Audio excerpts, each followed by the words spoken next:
In the vibrant city of Nairobi, Kenya, there lived a man named Marcus Chen.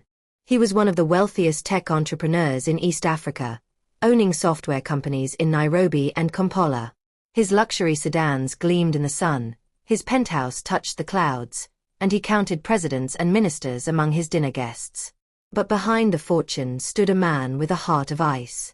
Marcus was consumed by pride. He believed his billions could purchase anything: loyalty, admiration, even immortality. He would stand before floor-to-ceiling windows overlooking the city and laugh. "Why do I need family when I have an empire? Why chase love when I command respect?" he would say to his reflection. Marcus convinced himself he was untouchable. He believed nothing and no one could ever bring him to his knees. But as the wise often say, even the tallest tree must one day bow before the wind. Many years earlier, Marcus had met a young university student named Joy. She was intelligent, kind-hearted, and came from a modest background. When she became pregnant, Marcus looked at her with contempt. "She doesn't fit into my world of wealth and power," he said coldly. Without hesitation, he abandoned her and the life growing inside her. He walked away smiling, believing he had dodged a burden. What Marcus didn't know was that the very life he held so dear, his own, would one day depend entirely on that same child he had rejected. Joy was a 20-year-old scholarship student when Marcus entered her life. She was the beloved only daughter of Professor David Omondi and his wife, Sarah. Her father taught philosophy at the university and was respected throughout their town of Kisumu. Her mother ran a community center, serving the less fortunate with grace and wisdom. Joy grew up surrounded by strong values, deep faith, and unwavering discipline. She was beautiful not just in appearance, but in character. She treated everyone with respect, from street vendors to university deans. People in her community would smile when she passed and say, "That young woman is destined for greatness. She brings light wherever she goes." Her mother frequently counseled her. "My daughter, guard your heart carefully. Never let smooth words deceive you. Stay true to yourself and to our values, and you will never bring dishonor to this family." Joy would always respond with sincerity, "Yes, mother. I promise to always make you proud and honor our family name." And truly, Joy lived up to her name. She was gentle, thoughtful, and humble. Her life inspired everyone around her. But as elders say, the brighter the flame, the more shadows gather to extinguish it. Joy's intelligence and beauty began attracting attention, not just from those who admired her goodness, but also from men with selfish intentions in their hearts. This is how the painful collision between Joy and a billionaire began. If you're enjoying this story so far, please hit the like button and subscribe to our channel. Turn on the notification bell so you never miss the next chapter. Share this with someone who needs to hear this powerful message. Let me know in the comments. Do you think Joy made the right choices? More coming in. Years ago, Marcus secured a major government contract to develop a digital infrastructure system for a prominent governor. He arrived in Kisumu with his team of engineers, and within days, the quiet town buzzed with the sound of activity and construction. One morning, while his team worked, Marcus decided to drive through the town to observe the area. As his sleek vehicle rolled down the street near the university, his eyes caught sight of a young woman. It was Joy. She was walking home from the library, carrying textbooks under her arm. The afternoon sun illuminated her face, and despite her simple dress and worn sandals, she radiated a dignity that wealth couldn't manufacture. Her composed stride and quiet confidence carried a beauty that money could never create. Marcus slowed his car, rolled down the window, and called out with a charming smile, "Excuse me, miss. May I offer you a ride?" But Joy kept her gaze forward. She continued walking as if she hadn't heard him at all. Marcus frowned. He wasn't accustomed to being ignored. He called again, louder this time. "Hello. I'm talking to you. Can't you hear me?" Still, Joy offered no response. She walked steadily, her eyes fixed on her path ahead. Frustrated yet intrigued, Marcus drove slowly alongside her, his car matching her pace. My name is Marcus Chen. I'm here on business. I just wanted to help. Joy pressed her lips together. She didn't stop, didn't turn, didn't acknowledge him. She walked straight ahead until she reached her family's home. Without a backward glance, she opened the gate and disappeared inside. Marcus sat in his car, stunned. His pride burned. No woman had ever dismissed him like this. In Nairobi, people competed for his attention. Even powerful executives showed him deference. But here, a university student had dared to ignore him completely. He smiled bitterly, turned his car around, and drove back to the construction site. But no matter how hard he tried to concentrate on work, the image of Joy's face refused to leave his mind. The chase has just begun, he muttered to himself. The following day, Joy's mother called to her. My daughter, take this shopping list and go to the market. Buy ingredients for dinner. Your father will return home soon, and we must prepare his meal. Yes, mother, Joy replied gently, taking the money and basket. She walked down the familiar path toward the market. As she walked, she suddenly noticed a luxury car approaching from a distance. Her heart quickened. It was him, the persistent stranger who had followed her the previous day. Joy's first instinct was to turn back, but it was already too late. Marcus had spotted her. His eyes brightened with excitement as he accelerated toward her. Joy quickened her pace. I must not delay, she thought. Mother is waiting for these items, and I need to cook dinner. But Marcus wasn't ready to give up. He drove closer and closer. Joy kept walking, her eyes fixed on the road ahead. She refused to look at him. But after some distance, she grew tired of being followed. She stopped, not because she wanted to speak with him, but because she needed this situation to end. Marcus quickly stepped out of his car. He approached her with an easy smile, extending his hand. I'm Marcus, he said warmly. Joy looked at him briefly, her expression calm but guarded. I'm Joy, she replied simply. Marcus's smile widened. Why have you been avoiding me? I only want to talk with you. Joy stood quietly, her eyes lowered, offering no response. Marcus took a deep breath. Listen, Joy. I'm not looking for something casual. I'm serious about you. I want to know you properly. The words hung in the air. Joy's heart trembled, but she remained silent. Think about it, Marcus continued smoothly. I mean you no harm. After a long pause, Joy whispered, All right, I've heard you. But I have nothing to say right now. Marcus nodded. Take your time. There's no rush. Joy turned to continue her journey to the market. But Marcus called again. Please, Joy, where are you headed? To the market, she answered. Marcus's eyes lit up. Then allow me to drive you. It will make your journey easier. Joy shook her head firmly. No, thank you. Marcus persisted. Please, just get in. I promise I mean well. But Joy tightened her grip on her basket. I said no. Thank you. She stepped forward and continued on her way, her footsteps steady and determined. Marcus stood by his car, frustrated yet strangely more drawn to her.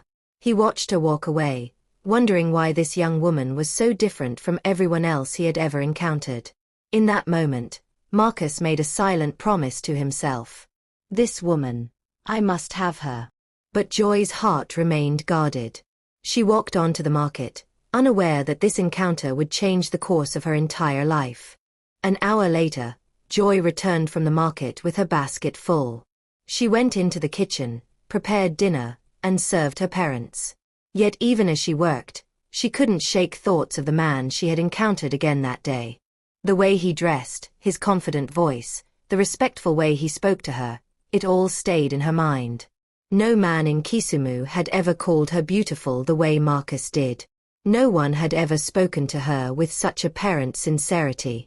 Even though she had walked away from him, his words echoed in her thoughts. As she sat quietly after the meal, Joy found herself smiling softly. Perhaps this man is different, she thought. Despite how I treated him, he still came back. Could this be an opportunity to make my parents proud? Maybe I should give him a chance. But Joy kept these thoughts private. She didn't share them with her mother because she wanted time to observe Marcus first, to be certain about his character before saying anything. Later that evening, she carried her water container and walked down to the community well to fetch water. The evening breeze was cool as she filled her container. On her way back, balancing the heavy container on her head, she suddenly noticed Marcus's car approaching on the road. Her heart jumped. She thought about changing direction, but it was too late. Marcus had already seen her. Excited, he stopped the car and hurried out. With quick steps, he came to her and gently lifted the container from her head, placing it carefully on the ground. For the first time, Joy looked directly into his eyes. Her lips trembled slightly as she spoke. "Please," she whispered. "Don't hurt me. You're the first man I've ever allowed to come close to my life. If I give you a chance, please don't disappoint me." Marcus placed his hand over his heart. His face looked serious, his voice sincere. "Joy, I promise you, I will never hurt you. If you give me a chance, I will cherish you. I will honor you." Joy stood silently, her heart beating fast. She wanted to believe him. She wanted to hope. Marcus smiled gently and asked, "When can we spend time together? I want to celebrate this new beginning with you. You're special, Joy." Joy lowered her eyes, thinking for a moment. Then she whispered, "I don't know yet. Maybe during the University Cultural Festival tomorrow. We could meet then." Marcus's smile widened. "Perfect," he said softly under the fading evening light. They both agreed to meet the next day. Marcus lifted her container again, placed it carefully on her head, and she began walking home. But this time, she carried more than just water. She carried a secret in her heart, the beginning of a story that would transform her life forever. The next day, the highly anticipated cultural festival arrived at Joy's university. It was a special day when students gathered to celebrate with music, dance, and traditional performances. The entire campus looked forward to it as a day of freedom and celebration. Joy stood before her small mirror. She carefully put on her best outfit and styled her hair neatly. Her natural beauty shone through, simple but radiant. She hugged her mother before leaving. "Mother, I'll be back soon," Joy said. Her mother smiled warmly. "Enjoy yourself, my daughter." "Yes, mother," Joy replied softly and stepped out. At that same time, Marcus had already positioned himself strategically. He knew about the cultural festival. He drove his black luxury SUV to the very road Joy normally used and parked quietly, watching through his rearview mirror. A few minutes later, Joy appeared, walking down the street with her small bag. From a distance, she noticed the black SUV. Her heart skipped. She knew it was Marcus. For a brief moment, a smile touched her lips, but she quickly composed herself and walked faster. Marcus sat inside the car, his eyes brightening the moment he saw her. He quickly started the engine and drove toward her. Within a minute, he caught up. He stopped the car, stepped out, and walked quickly to her. Without hesitation, he embraced her warmly, a wide smile on his face. "You look absolutely beautiful, Joy," he said softly. Joy's cheeks warmed. "Thank you, Mr. Marcus," she replied quietly. Her voice trembled as she continued. "I feel nervous, but I want to believe you're a good man, as you always say. You're the first man I've ever embraced in my life. Please don't let me down. Whenever I see your car or see you, my heart races. I don't know if it's fear or something else, but I believe I'm safe with you." Marcus touched his chest and nodded sincerely. "Yes, absolutely, Joy. You're completely safe with me." Joy smiled softly and embraced him again. Then she lifted her eyes and looked directly into his. "But if you really mean it, you must meet my parents." Marcus smiled with confidence. "That's not a problem at all. I'll arrange time to visit your parents. You have my word." Joy's heart softened. At last, she felt she could trust him. She held him tightly, clinging to innocent hope. Marcus gently led her to his car. "Come, let me drive you to the festival," he said. And from there, under the bright afternoon sun, Marcus drove away with Joy, the young woman who believed she was safe in his hands, not knowing that danger waited just around the corner. A few minutes later, as they drove through Kisumu, Marcus suddenly slowed the car and stopped in front of a modern apartment building. Joy looked at him with surprise, her heart quickening. "Marcus, why are we stopping here?" Marcus gave her a gentle smile. "This is the apartment the governor provided for me while I'm here working on the digital infrastructure project," he explained calmly. "For the sake of transparency, I thought it would be good for you to know where I'm staying." He paused, then leaned closer, his voice smooth and persuasive. "Besides, I want us to celebrate this new beginning properly. Let's go inside and share a drink together. Let's toast to our future." His tone was calm, almost romantic. Joy's innocent heart wanted to trust him. She nodded slowly, not knowing this moment would mark the beginning of her deepest sorrow. Marcus parked the car, quickly came around, and opened the door for her. Hand in hand, they walked into the apartment building. Inside, Joy sat down on the modern couch, her eyes looking around the stylishly furnished room with quiet curiosity. But what she didn't know was that Marcus had already made a sinister plan. Before leaving to pick her up, he had prepared drinks in the refrigerator, already laced with sedatives. Marcus walked to the kitchen and returned with an unopened bottle of fruit juice and 2 glasses. With a smile, he opened the bottle in front of her and poured juice into Joy's glass, then held it out to her. "Here's your drink, my dear," he said warmly. Joy accepted it without suspicion. She had no reason to doubt him. She trusted every word he had spoken, every promise he had made. She lifted the glass and drank, her heart filled with hope and trust. But little did she know, the man she trusted was about to destroy her innocence. As they sat together, Marcus began talking. "You see, Joy, the governor called me here to build this digital system for the region. That's why I came to Kisumu. My team is already hard at work. But today isn't about work. Today is about you. You're special to me, Joy. I want us to build something meaningful together." Joy lowered her head shyly, her heart beating fast. But as she tried to smile, her hands suddenly began trembling. Her head grew heavy. "Marcus, I don't feel well," she whispered weakly. Marcus rushed to her side, pretending to be concerned. He touched her arm gently. "You're just tired, my dear. Don't worry. Just rest for a moment." Her eyes grew heavier. Her body weakened as the drug spread through her system. Slowly, Joy drifted into unconsciousness on the couch, believing Marcus would keep her safe. But Marcus's heart was dark. When he saw she was unconscious, he carried her to the bedroom. And in that moment of her complete vulnerability, he betrayed her trust in the worst possible way.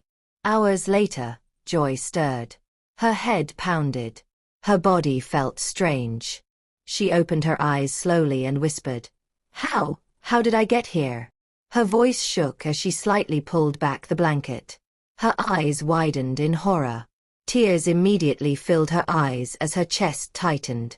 She realized Marcus had violated her while she was helpless. No, Marcus.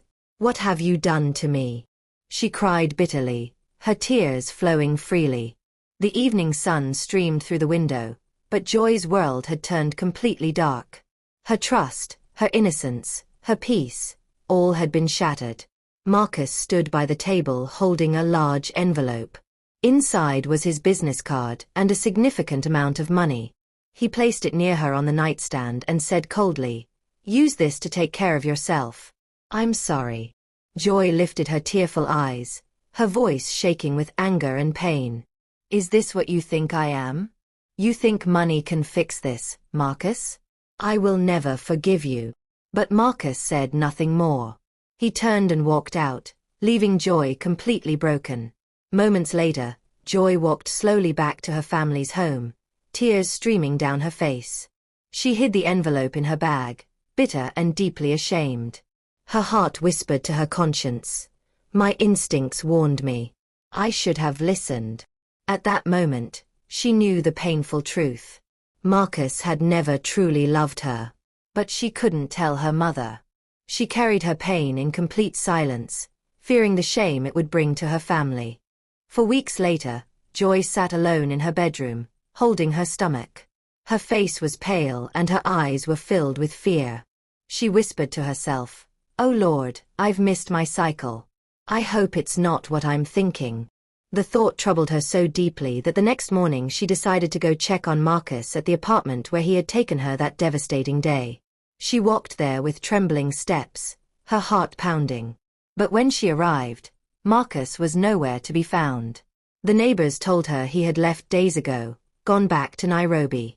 Joy's heart sank like a stone. She turned back toward home, devastation written all over her face. 2 weeks later, early in the morning, Joy tried to step outside to help with household chores. Suddenly, she bent over, holding her stomach. She felt nauseous and weak. At that moment, her mother walked past and looked at her with concern. "Joy, are you all right?" her mother asked worriedly. Joy forced a smile. "Yes, Mother. I'm fine." But the moment her mother walked away, Joy broke down in tears. She sat on the floor holding her head. "What's happening to me?" she whispered bitterly. A few minutes later, she composed herself and went about her day. Later, she sat quietly by herself, tears rolling down her cheeks. "Lord, forgive me," she cried softly. "Marcus never loved me.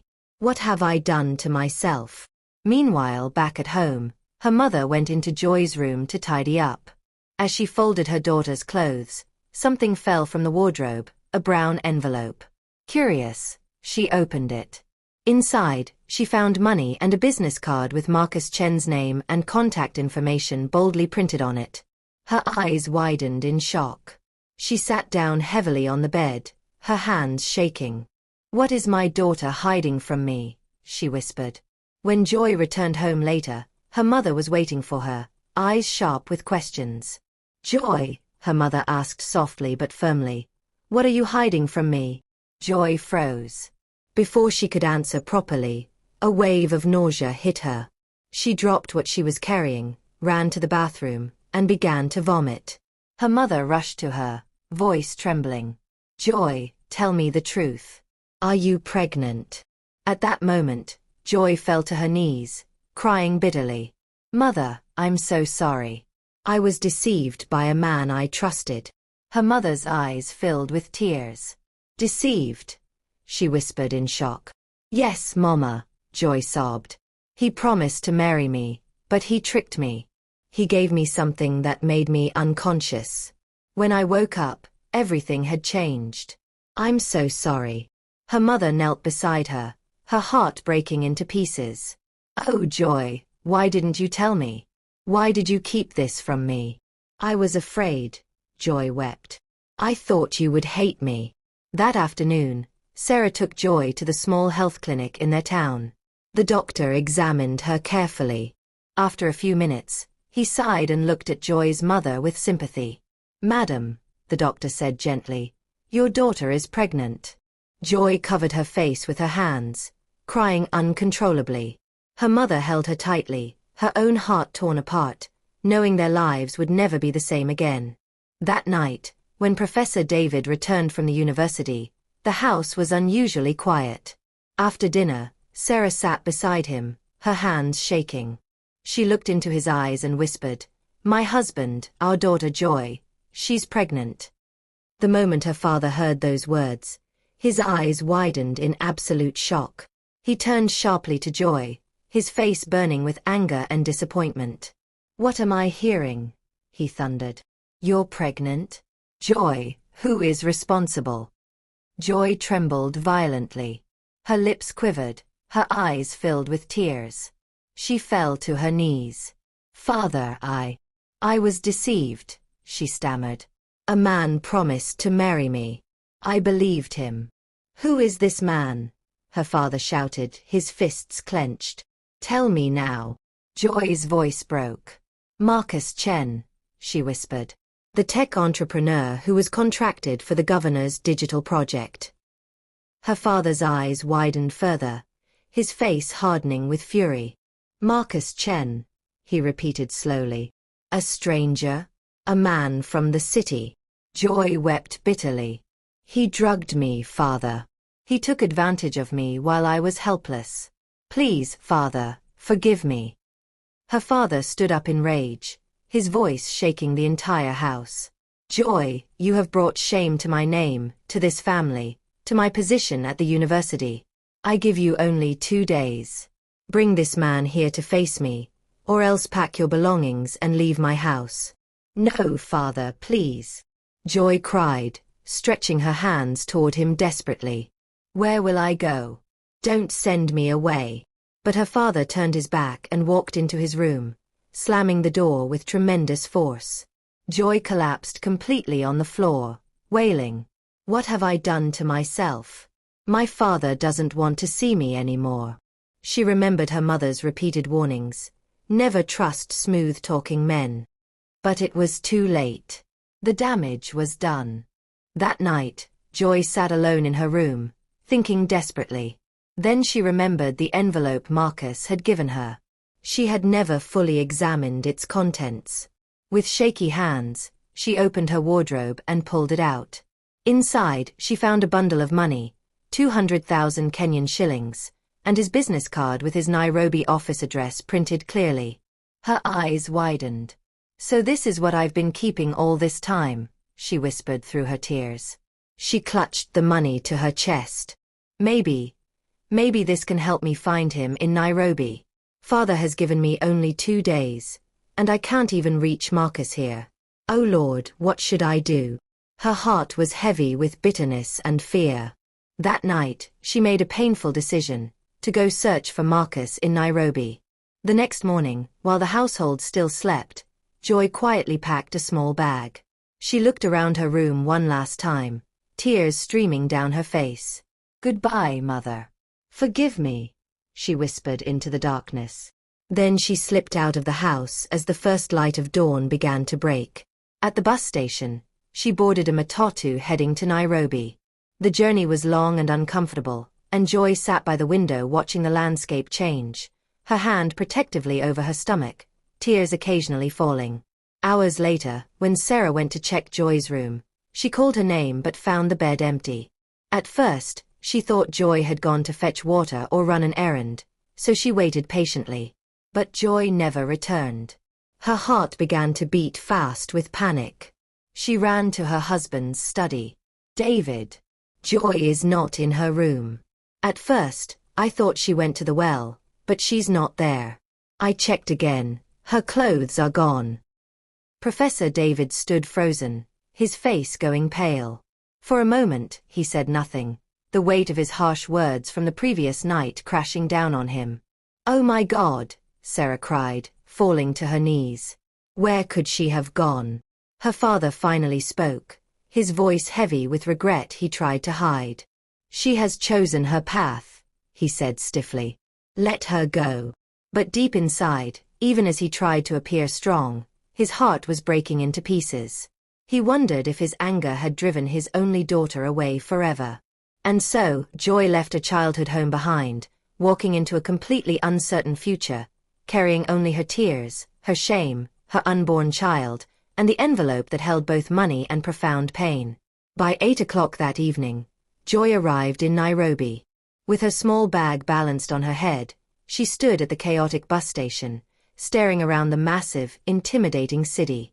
Cars honked endlessly, vendors shouted, hawkers pushed past, and the streets were packed with people rushing in every direction.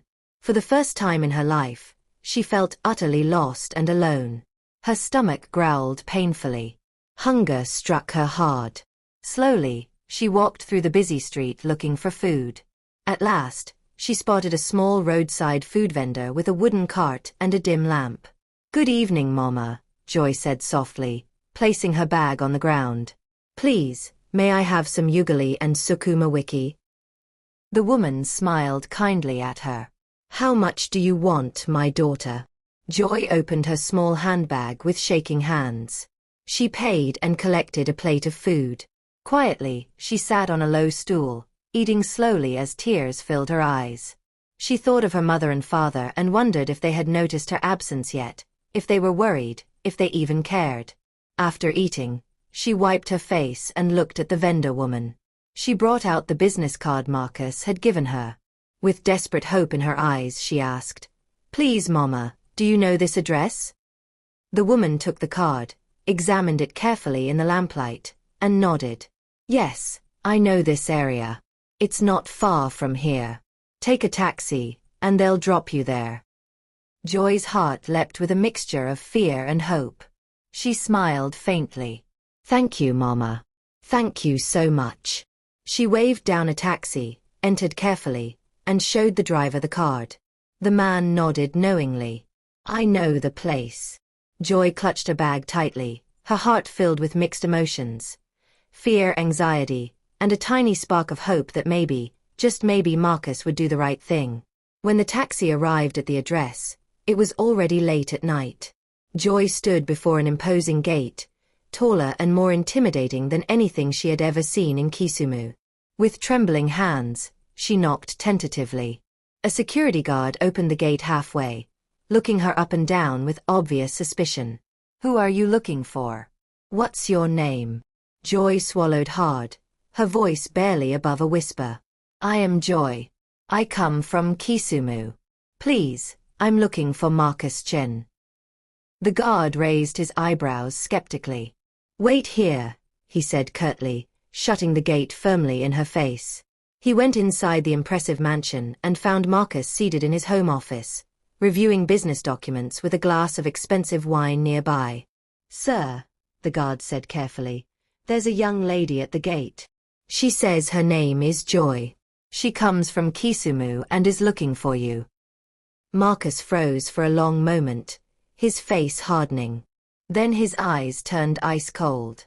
"Joy from Kisumu," he repeated slowly. "Yes, sir," the guard confirmed. Marcus's voice became sharp and dismissive.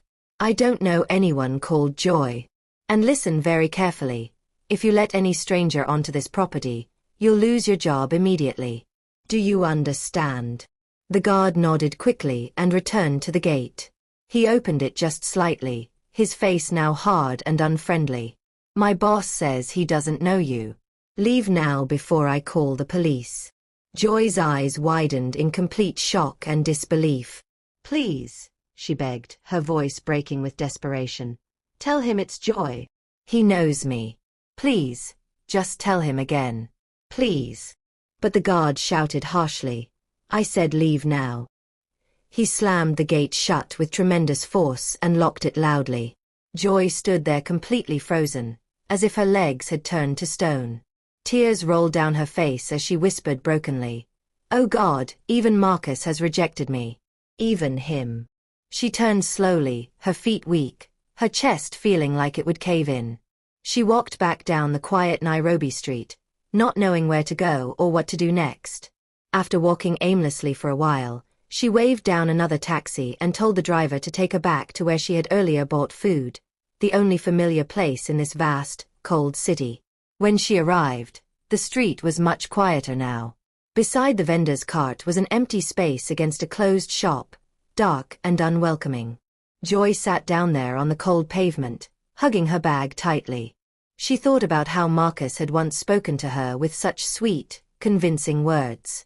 How he had promised to love her forever, to honor her, to meet her parents. All of it was lies, she whispered as tears poured down her face without stopping. Slowly, her body grew weak from exhaustion and emotional trauma. Her tears dried on her cheeks as she leaned against the cold wall. And in that lonely, dangerous Nairobi street, Joy drifted into an uneasy sleep. Homeless, rejected, pregnant, and completely broken. An hour later, the food vendor finished serving her last customer and began closing her small business for the night. As she turned to pack her things, her eyes caught sight of someone lying on the cold ground in front of a locked shop nearby. She stepped closer, deeply concerned. "Who is this young girl?" she thought with alarm. "Does this mean she has no family?" No place to stay. The woman's heart grew heavy with compassion. She hadn't realized it was the same young lady who had earlier asked her for directions to Marcus Chen's address. Quietly, she walked closer and bent down, tapping the girl gently on the shoulder. "Hello, young lady," she said softly. Joy stirred, opening her eyes slowly with a start. She jumped up in fear, her heart racing, thinking she had done something wrong or was in danger. The woman raised her hand calmly to reassure her. "Stay calm, my daughter.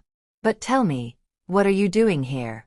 Why are you sleeping in this dangerous open place? Don't you know how unsafe this is, especially for a young woman alone?" Joy lowered her head in deep shame. With a broken, trembling voice, she replied, "My name is Joy. I come from Kisumu. I was rejected and abandoned by a man who promised to marry me. Now I have nowhere to go. That's why I slept here. I plan to figure out what to do tomorrow." The moment the vendor woman heard Joy's trembling voice and saw the desperation in her eyes, her heart was deeply touched. She bent down and gently lifted Joy by the hand. "Don't worry, my daughter," the woman said firmly but kindly.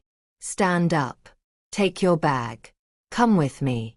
You absolutely cannot sleep here tonight. It's far too dangerous." Joy looked up in surprise, barely able to believe what she was hearing. You want to help me?" she asked, her voice still shaking. "Yes, my daughter," the woman replied with conviction. "You are not safe here.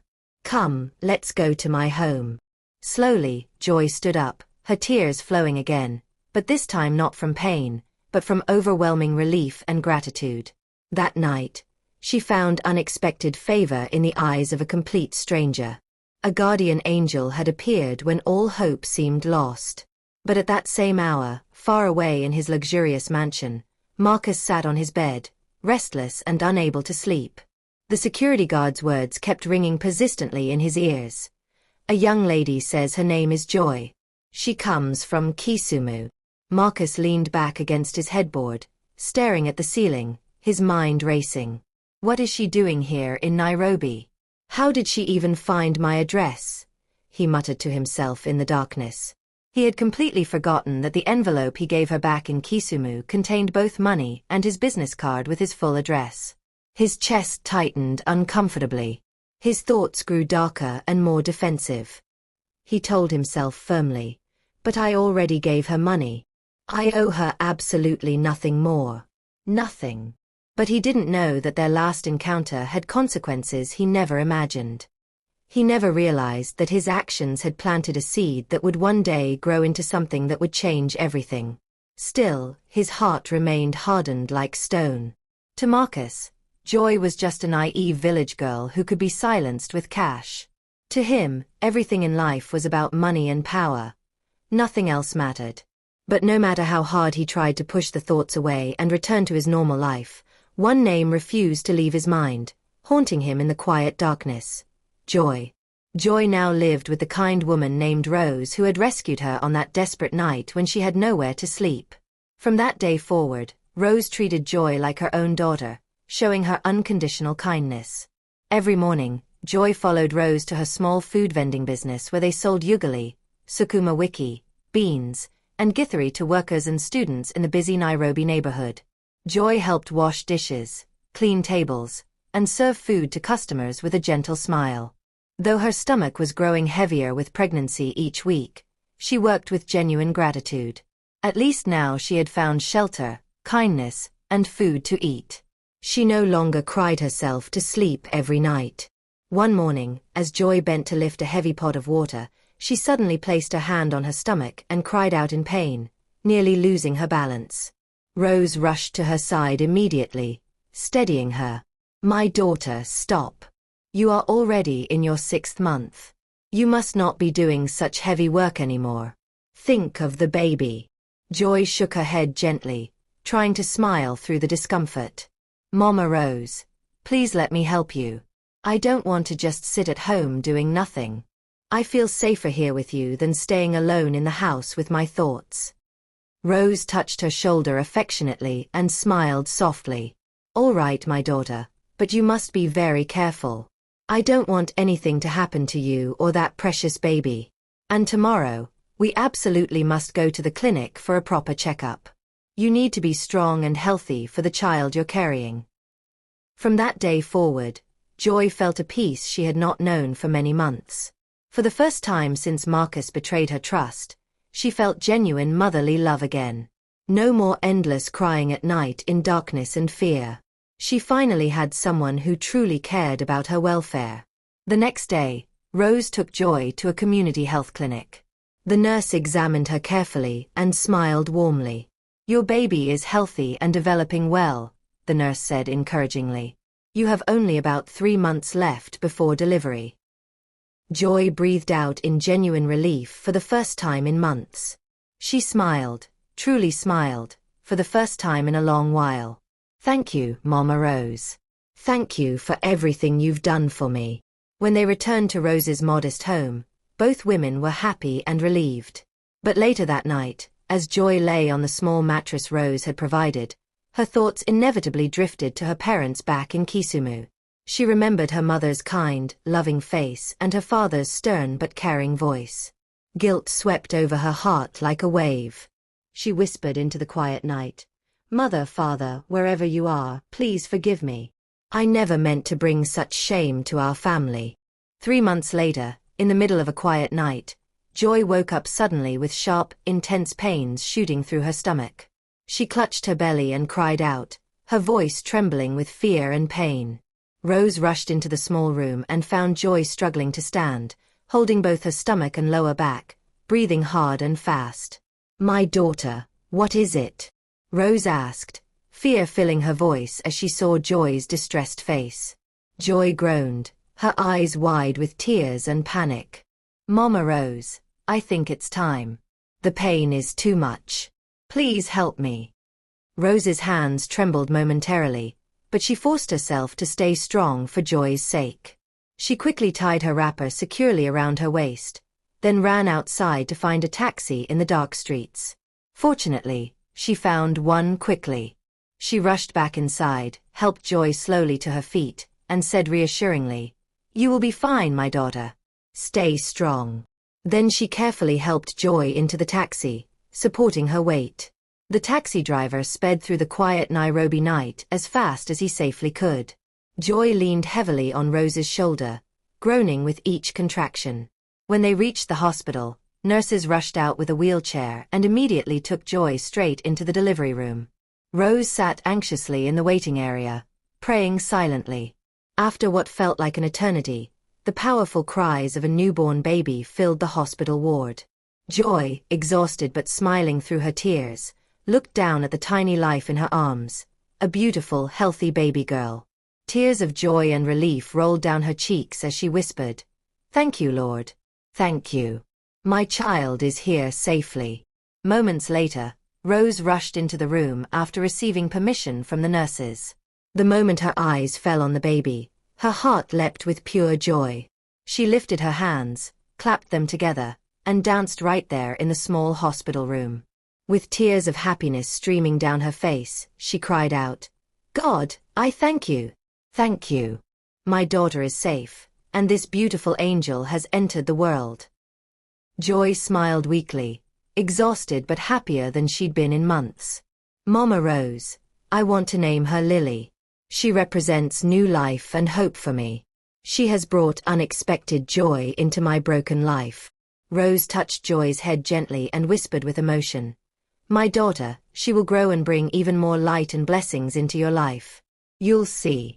The days passed, and Joy recovered remarkably well. Rose paid all the hospital bills without complaint, treating Joy truly as her own daughter. Soon, mother and child were discharged and allowed to go home. As Joy carried baby Lily home for the first time, peace filled Rose's small house, and Joy's heart overflowed with deep gratitude for this woman who had saved both their lives. A month later, Joy sat in the corner of the room, gently dressing baby Lily in tiny clothes Rose had lovingly bought. Her eyes shone with newfound purpose and maternal joy. Rose noticed her contemplative smile and asked curiously, "My daughter, what is making you so thoughtful today?" Joy looked down at baby Lily sleeping peacefully and said softly, "Mama Rose, I've been thinking. I want to write a letter to Marcus. He should know that I've given birth. Despite what he did to me, this child is also his daughter, and I think it's only right to let him know the truth." Rose nodded slowly, her expression serious. "You are wise and mature beyond your years, my daughter. A child should not grow up with her father completely hidden from her existence. Let the father know the truth, even if he chooses to refuse his responsibility. At least you will have done what is right." That evening, Joy took pen and paper with trembling hands. She wrote carefully, "Marcus, I have given birth to your daughter. Her name is Lily. I am not writing to trouble you or demand anything from you. I simply thought you should know the truth. She is healthy and beautiful. I pray that one day, you will find it in your heart to at least see her and know she exists." The next morning, Joy folded the letter neatly and placed it in an envelope. She left baby Lily behind safely with Rose and rushed to deliver the letter to Marcus's mansion, her heart pounding the entire journey. When she arrived at the imposing gate, she knocked firmly. The same security guard opened it, immediately recognizing her face. "You again," he said with obvious irritation. "The young lady from Kisumu." "Yes," Joy said calmly, holding out the envelope. "Please, sir, give this letter to Marcus. It contains very important information he needs to know." The guard looked at her with a mixture of pity and annoyance, but took the envelope. Joy walked away slowly, her heart beating fast with anxiety and hope. Several hours later, Marcus stepped out of his mansion heading to his car. The security guard approached him quickly and said, "Sir, that same lady who came here months ago returned today. She left this letter for you." Marcus frowned deeply, took the letter reluctantly, and opened it right there. His eyes moved quickly across the handwritten words. His face grew stiff and expressionless. He whispered to himself in denial, "A child?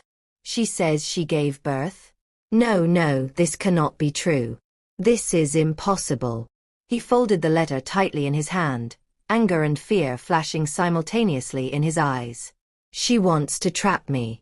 She wants to tie me down with a child and get access to my wealth. Never. This will never happen." He stepped into his car and drove away, breathing heavily. But even as he tried desperately to deny what he had read, his heart was not at peace. Grace's, no Joy's, words echoed relentlessly in his mind. "She gave birth. You have a daughter." "No, this can't be true," he whispered to himself again, but doubt had begun to creep into his hardened heart. Meanwhile, as Dr. Lily professionally administered treatment and reviewed the medical charts, her mind became increasingly restless. The name on his patient file troubled her deeply. Marcus Chen. She had heard that name before, many years ago when she was younger and had asked her mother about her father. Her mother had mentioned the name once, then quickly changed the subject, her eyes filled with pain. Lily froze for a moment, staring at the file. "But Mom always told me my father passed away before I was born," she thought, confused. Could this possibly be the same person? Or maybe it's just a coincidence, two different people with the exact same name. That evening, after a long, emotionally draining day at the hospital, Lily came home tired but happy to see her mother as always. As they sat at their small dining table eating their simple meal together, Lily spoke in what she thought was a casual, unimportant tone. "Mom," she said while chewing slowly, "today at the hospital, we received a new critical patient. His name is Marcus Chin." Joy's spoon dropped slightly, clattering against her plate. But she quickly recovered, picked it up, and forced a small, unconvincing smile. "My daughter, Nairobi is a very large city with millions of people. Sometimes people carry the same name. It's just a rare coincidence. Two people having the same name, nothing more." Lily nodded, accepting the explanation without suspicion. "That's true, Mom. I didn't really think much about it. I just remembered you mentioned that name once many years ago, but since you told me my father passed away long ago, I didn't think it could be connected." Grace's, Joy's, Heart sank painfully at those words, but she kept her face carefully neutral so Lily wouldn't suspect anything was wrong. She laughed lightly, though it sounded hollow. Yes, my child. Don't worry yourself about it at all. They finished eating, and Lily went to her room to rest and prepare for the next day's shift. But that night, Joy could not sleep at all. She turned restlessly from one side of the bed to the other, her heart heavy with fear and dread. She whispered to herself in the darkness, "What if it really is him? What if the man my daughter is treating is truly Marcus? Oh God, what do I do?" Painful memories rushed back like a flood, how Marcus had destroyed her youth and innocence, how he had abandoned her when she needed him most, and how she had raised Lily completely alone through years of tears, struggle, and sacrifice. Joy pressed her hand firmly against her chest and sighed deeply with anguish. "I lied to my daughter all these years," she thought guiltily. "I told her that her father was dead because I wanted her to forget him completely. I wanted to protect her innocent heart from the pain of knowing the truth, that the man who fathered her had rejected us both without mercy. He doesn't deserve her love or respect." But a terrifying question haunted her. What if life is somehow bringing them together again after all these years? What if the truth comes out? Joy stared at the ceiling in the darkness, her eyes wet with tears. "Nairobi has millions of people," she said softly to herself, trying to find comfort. "I always told myself there was absolutely no way they would ever meet. But now I'm no longer sure of anything." That night, she prayed desperately in silence, her heart torn painfully between fear and the heavy truth she had hidden for so many years. The next morning, Dr. Lily went to check on her patient, Mr. Marcus Chen, for his routine examination. His health was deteriorating rapidly. His eyes were weak and sunken, his skin had an unhealthy pallor, and his body had grown dangerously thin. Lily sat gently by his bedside and spoke in a calm but honest, direct voice. "Sir, I must be completely frank with you. Your kidneys are failing at an alarming rate. To survive, you desperately need someone willing to donate a kidney for transplant. Please, is there anyone, any family member at all, you can contact?" Marcus shook his head slowly, painfully. His lips trembled as he spoke with a weak, defeated voice. "I have absolutely no one, doctor. I was the only child of my parents, and they passed away many years ago. My wife." His voice broke slightly. "She left me the moment she discovered I was seriously ill. She said she couldn't stay with a man who had no strength or future left." He paused, swallowing hard before continuing. "And friends.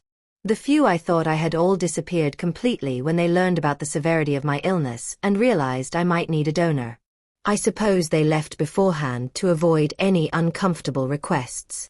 Then he added with a bitter, regretful smile, "My dear doctor, please don't worry yourself about me anymore. I have fully accepted my fate. I am in my late 50s. If it's my time to go, then so be it. My only deep regret," his voice cracked with emotion, "is that I never had a child to carry on my name and legacy. I chased wealth obsessively. I thought money and power were all I needed in life. But now I clearly see how wrong I was. My father would be so utterly disappointed in the man I became, even from his grave." Tears slid slowly down the sides of his face onto the pillow. Dr. Lily's heart broke as she listened to this broken man's confession. But as a professional physician, she forced herself to remain composed, holding her own tears inside. "Sir, please try to stay strong and hopeful. Miracles can happen when we least expect them," she said softly, though her voice wavered slightly. As she stood to leave the room, she opened the door, only to find her mother standing right there in the hospital corridor, clearly waiting. Startled, Lily frowned in confusion. "Mom, what are you doing here? You didn't tell me you were coming to the hospital today. How did you even get past reception?" Joy stepped forward quickly, her eyes restless and filled with barely controlled emotion. "I told the receptionist it was an urgent family emergency," she replied, her voice shaking. "I had to come. I had to see with my own eyes." Her heart had not rested peacefully for even a moment since Lily mentioned that name the previous evening. She absolutely had to know the truth.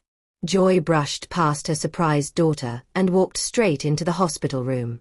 The moment she stepped inside, her eyes locked directly with Marcus's. Both froze completely, their mouths opening simultaneously in shock. With trembling, disbelieving voices, they whispered each other's names. Marcus. Joy breathed, her voice barely audible. Joy. Marcus croaked weakly, his voice filled with shock and recognition. Dr. Lily's eyes darted back and forth between them in complete confusion and growing alarm. Wait, you both know each other? She asked, her voice trembling with sudden fear. There was heavy, suffocating silence for several long seconds. Joy's chest rose and fell rapidly as tears welled in her eyes, threatening to spill over. Lily pressed on, her voice now sharp with confusion and rising panic. Mom, please tell me. I hope this isn't what I'm thinking. Joy slowly lowered her head, unable to meet her daughter's eyes, and nodded almost imperceptibly. Tears began rolling down her face. Yes, my daughter, she whispered brokenly. This is the man I once told you about years ago. The man who completely destroyed my life. Lily's voice cracked with emotion and disbelief. But Mom, you told me. You always said he was. Joy cut her off, her voice breaking with pain and shame. I lied to you, Lily. I lied to protect you from this wicked man who heartlessly abandoned me, who left me to suffer alone while carrying you in my womb. I wanted to spare you the pain of knowing your father rejected you before you were even born. Lily's mouth fell open in shock, her hands beginning to tremble uncontrollably. She looked at Marcus lying helplessly in the hospital bed, then back at her mother, trying to process this earth-shattering revelation. Marcus could not hold back his tears any longer. They streamed down both sides of his face as he lay there completely helpless, unable to move or defend himself. Joy's voice shook with decades of suppressed pain and anger finally bursting forth. Just look at yourself now, Marcus. Look at how you're lying there, weak and helpless. The almighty Marcus Chen, the powerful man who thought money could buy absolutely everything. Where is your arrogance now? Where are all your riches and power now? Her words cut like sharp knives through the sterile hospital air. Unable to bear another moment in that room, Joy turned quickly and rushed out, tears flooding her eyes uncontrollably. The wound she thought had finally healed after all these years had been violently ripped open again. Lily stood frozen in place, her entire world suddenly turned upside down. She looked at her patient, the critically ill man she had been treating with professional care and compassion, and realized with horror that he was the same man who had abandoned her mother, the same man she had been told her entire life was long dead. Her heart pounded violently, torn between her duty as a physician and her pain as a rejected daughter. That evening, after they returned to their small home, Joy sat quietly in the living room, her eyes red and swollen from crying. The emotional weight of the day pressed heavily upon her entire. Lily emerged from her room and sat close beside her mother, taking her hand gently. Mom, Lily said softly but firmly, I understand now why you hid the truth. You were trying to protect me from pain. I truly understand that. But telling me that my father was dead, that was too much. I deserved to know the truth. Joy lowered her head in deep shame, her hands trembling in her daughter's grasp. My daughter, I am so sorry. I thought it was the best way to prevent you from ever having questions about him or seeking him out. I was wrong. I see that now.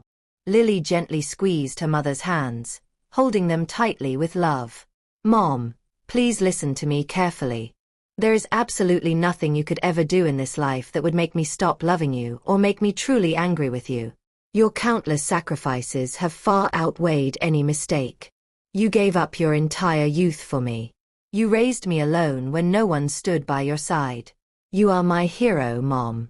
You always will be. Tears of both pain and relief rolled down Joy's cheeks.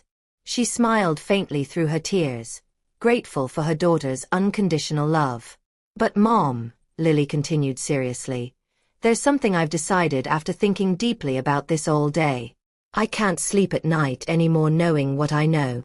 Joy looked up sharply, sudden fear in her eyes. What are you saying, Lily? Lily swallowed hard, tears filling her eyes as she spoke with determination. I've decided that I want to donate my kidney to save him. Joy jumped to her feet in absolute shock and horror.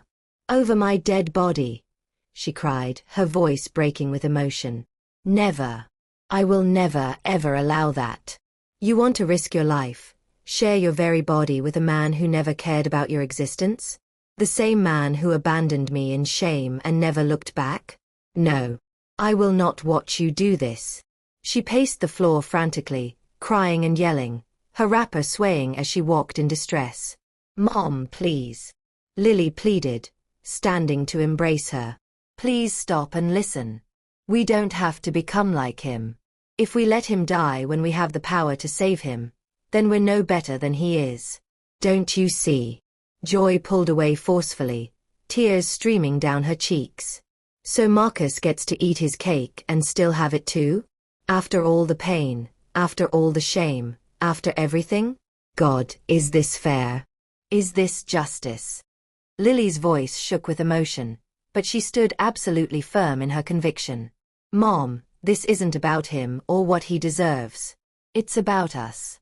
It's about who we choose to be. I cannot carry hatred and bitterness in my heart. I want to save him, not because he deserves it, but because I want to prove that love and forgiveness are infinitely stronger than hate and revenge. Joy broke down completely, covering her face with both hands. She cried so bitterly that her voice echoed painfully through their small home. Lily held her gently but firmly, whispering through her own tears. Mom, please. Please let me do this. I want to save him. I need to do this for my own peace. The room filled with tears and anguished silence. Joy's heart battled with pain, fear, and protective love, while Lily's heart battled with duty, forgiveness, and her desire to break the cycle of pain. That night, neither mother nor daughter slept peacefully. The next day, Mr. Marcus Chen was officially informed by the hospital administration that one of the staff doctors had voluntarily offered to donate a kidney to save his life. The doctor's name? Dr. Lily. The moment Marcus heard the name, his entire body shook violently. His eyes filled instantly with tears. He knew without being told exactly who she was. His daughter, the same child he had rejected and denied before she was even born, the child he never held, never fed, never raised, never loved. Even though he had accumulated all the wealth anyone could imagine, he covered his face with his hands and wept like a broken child. Oh God, he cried in anguish. How can she be the one to save my life? I don't deserve this. I don't deserve her mercy or kindness. His voice broke into uncontrollable sobs. He begged the attending nurse desperately. Please, please call her for me. I must see her. I must speak with her. But Dr. Lily firmly refused his request. Her response, delivered through the nurse, was clear and unwavering. I am not doing this because of him or for him. I am doing this because I refuse to let hatred and bitterness live inside my heart. I will not see him before the surgery. A date was set for the transplant operation. On the morning of the surgery, Joy insisted absolutely that she would accompany her daughter to the hospital. She could not sit at home waiting and worrying. I want to be there, my daughter, she said firmly. I want to know you're safe every moment. Lily agreed without argument, understanding her mother's need. Together they left for the hospital early that morning, both silent and anxious. When they arrived at the hospital, something felt immediately wrong. The atmosphere was strange and heavy. Medical staff stood with their arms folded, their faces somber and sad. The hallway was unnaturally quiet. Nurses and doctors moved slowly, deliberately avoiding eye contact with anyone. Joy and Lily exchanged deeply worried glances. Something was terribly wrong. Lily didn't waste a single second. She ran down the hospital corridor and burst into the room where Marcus had been admitted for pre-surgery preparation. The bed was empty. Completely empty. Her heart raced with panic and confusion. She turned quickly and rushed to the attending physician's office, bursting through the door. "Where is he?" she demanded, her voice shaking with emotion. "Where is my patient, Marcus Chen?" The senior doctor stood up slowly from behind his desk, his face downcast with sorrow. "I am so very sorry, Dr. Lilly," he said quietly. "We lost him early this morning. His kidneys failed completely, and his heart gave out. We did everything we could, but I'm sorry." Lily's whole body went completely weak.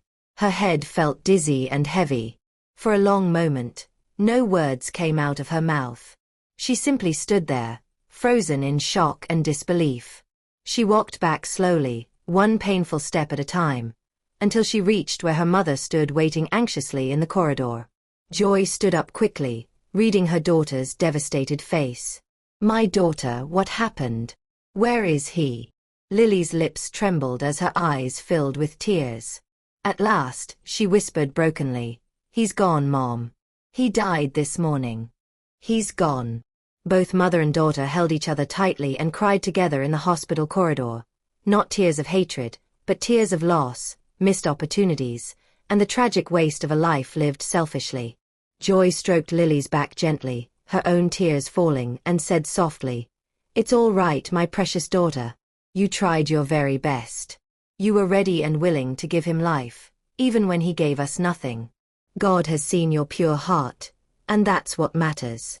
Lily cried even louder in her mother's arms, her body shaking.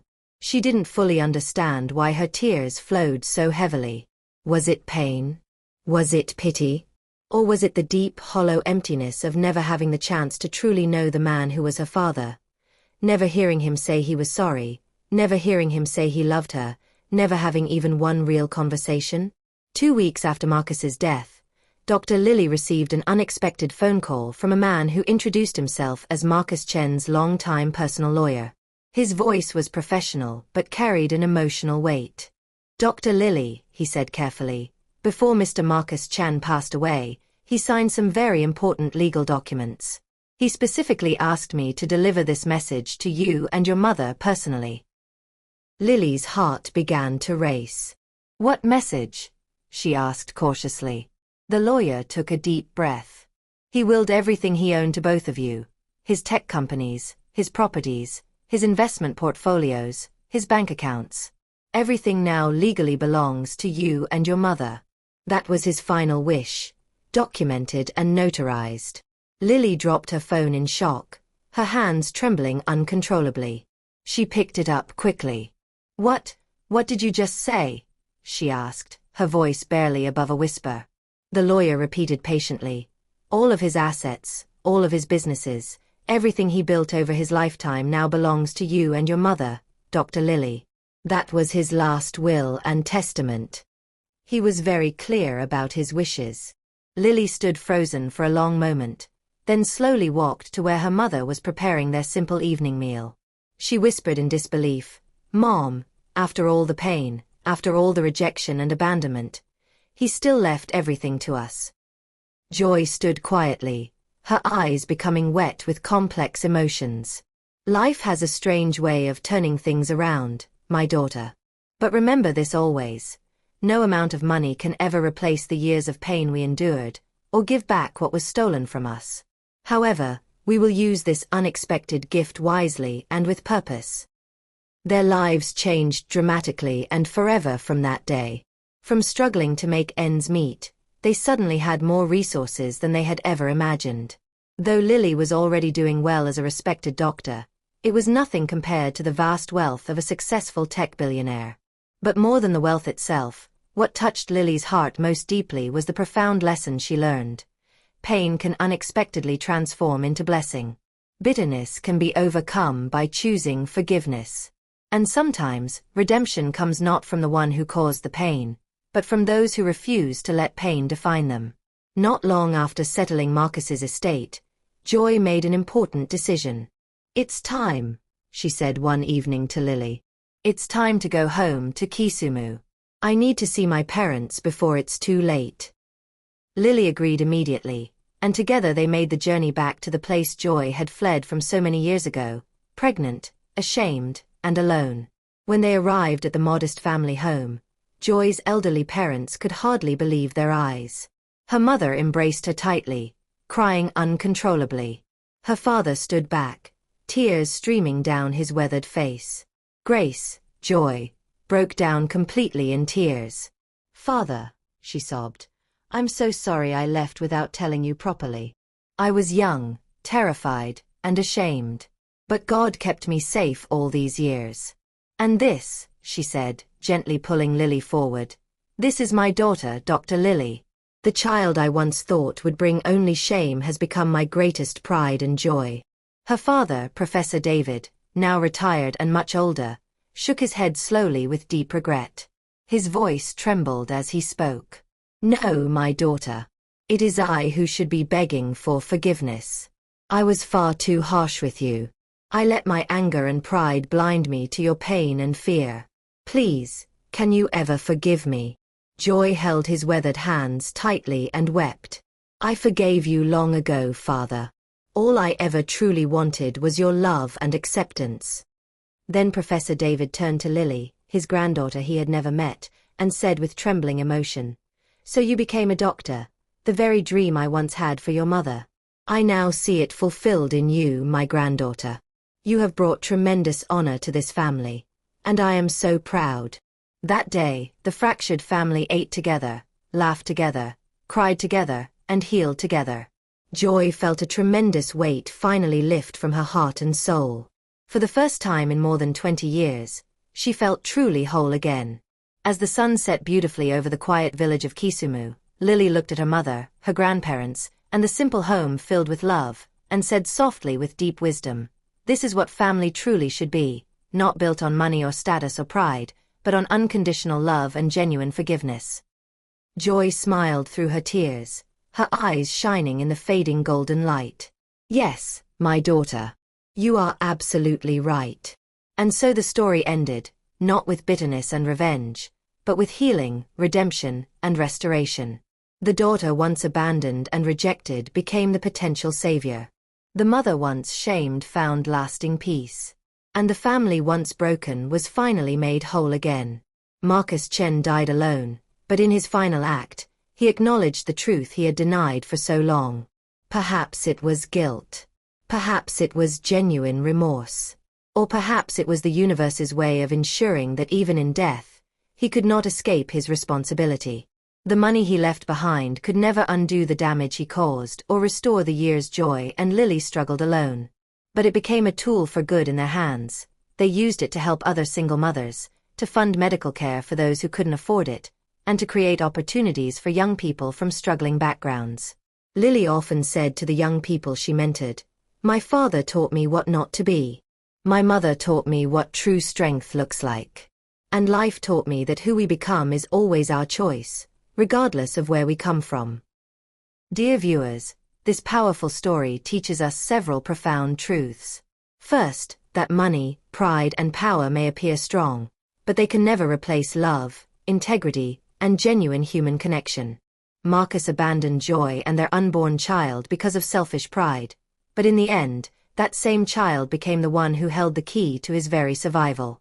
Second, this story reminds us that every choice we make has consequences. Sometimes immediate, sometimes delayed, but consequences always come. The seeds we plant today become the harvest we reap tomorrow. Third, we see that choosing forgiveness over bitterness doesn't mean what happened was acceptable. It means we refuse to let someone else's wrong choices poison our own hearts and futures. Finally, we learn that redemption is always possible, though it may come in unexpected ways. Marcus's redemption came not through his own transformation, he ran out of time, but through his final acknowledgement of the truth and his daughter's choice to offer mercy he didn't deserve. What do you think, dear viewers? If you were in Lily's position, would you have been willing to donate your kidney to save the father who abandoned you? Would you have forgiven him, or would the pain have been too deep? I truly want to hear your honest thoughts. Please share them in the comments section below. If this story touched your heart, moved you, or taught you something valuable, please hit that like button and share it with your friends and family so they too can learn from this powerful message. There's another incredibly moving story coming very soon that I know you'll want to see. So make absolutely sure you subscribe to this channel and turn on your notification bell so you'll be alerted the moment the new story drops. Thank you so much for watching this entire journey with me. Your time and attention mean the world. Until next time, remember, choose love over hate, forgiveness over bitterness, and always be the person you needed when you were struggling. God bless you all. See you in the next story.